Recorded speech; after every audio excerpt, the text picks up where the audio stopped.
Hey, what's up guys? So esok kita dah mula bersahur. So ni ada 6 menu sahur yang KA dah buat, yang korang boleh save siap-siap.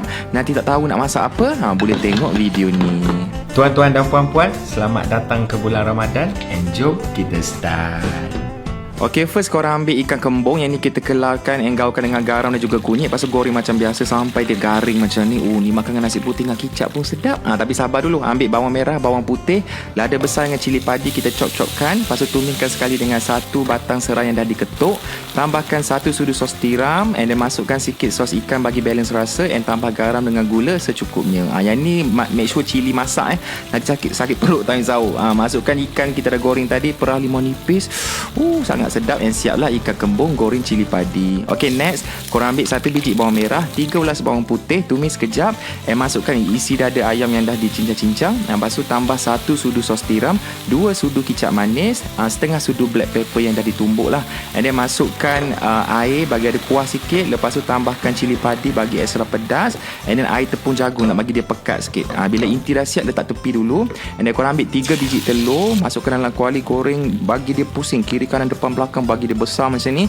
Letakkan inti kat tengah, yang kita boleh bungkuskan dia kanan ke kiri, kiri ke kanan, depan ke belakang.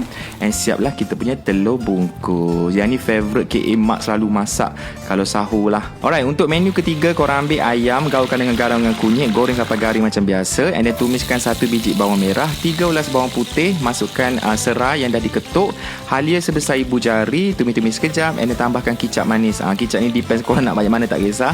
Tambahkan sos tiram sikit je, tak perlu banyak. And then masukkan balik ayam yang kita goreng tadi. Untuk extra pedas, tambahkan cili padi banyak-banyak kat dalam. Lepas tu letakkan tomato dan juga daun bawang, kacang-kacang. And siaplah ayam masak kicap, my favourite. Okey, untuk menu keempat pula, cairkan 2 sudu butter, tambahkan 1 biji telur dengan udang. Telur tu kacau-kacau, dan tambahkan 3 ulas bawang putih yang dah dicincang. Lepas tu tambahkan nasi putih yang tak habis makan semalam tu. Gorenglah sekali dengan perencah nasi goreng Cina. Kacau-kacau, and then nak bagi lagi kick, tambahkan cili padi and daun bawang. And sedia untuk dihidang. Dia sangat simple tapi sangat-sangat sedap guys, kena try. Okey, menu kelima pula, masukkan setengah biji bawang holland, 3 ulas bawang putih, 1 batang serai yang dah diketuk, 1 sudu cili kisar, masukkan ayam, lepas tu kacang-kacang tumis macam biasa.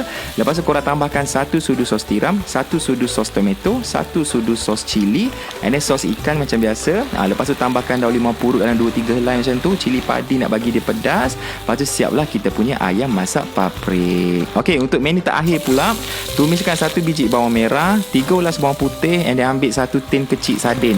Lepas tu dia akan nak meletup tau, minyak panas ni. So letakkan air sikit. Lepas tu korang pecahkan sardin tu, tambahkan kicap manis sikit, letakkan cili padi untuk bagi extra pedas, seasoning semua.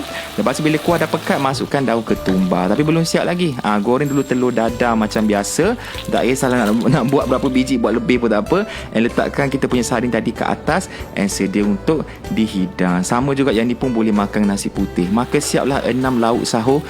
Tarik nafas aku buat video hari ni. Tapi senang, korang boleh refer kat satu video, tapi ada menu untuk masak 6 hari terus. Okay, so selamat mencuba, selamat berpuasa. Yang penting jangan lupa set alarm esok nak bangun sahur. Okay guys, see you guys tomorrow, and selamat bersahur.